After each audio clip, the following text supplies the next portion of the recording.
واجب حکم ہے تم اپنے گھروں میں ٹھہری رہو، اور فرمایا ولا تبرجنا، اور بے پردہ نہ رہو۔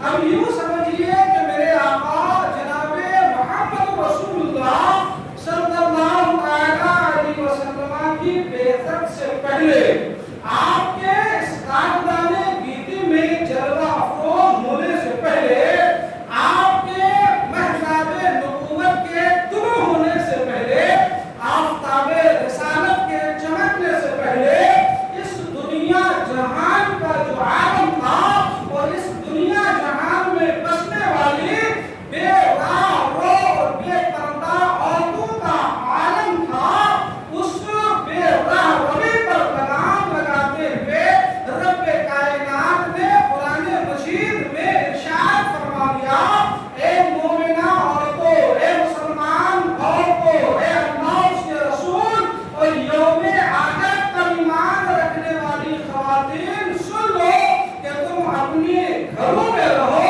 اور گھروں میں بھی پردہ رہو، اور اگلے جاہلیت کے زمانے کی عورتوں کی طرح باہر نہ نکلا کرو۔ اب تفسیر میں دیکھیں گے تو تفسیر میں کچھ جملے بڑا مشکل ہے اور کچھ عام سے جملے ہیں، وہ مشکل جملوں کی طرف میں نہ جاؤں کہ آپ کی سماعت کو بھاری پڑ جائے۔ اگلے جہالت کے دور میں عورتوں کا عالم یہ تھا کہ وہ بن سمر کر سج کر بے پردہ گھروں سے جان بوجھ کر نکلا کرتی تھی، اور جسم کے نشیب و فراغ مردوں کے ہجوم میں ظاہر کیا کرتی تھی تاکہ غیر مرد اس کی طرف مائل ہو، اور یہ خود بھی اس کی طرف مائل ہوا کرتی تھی۔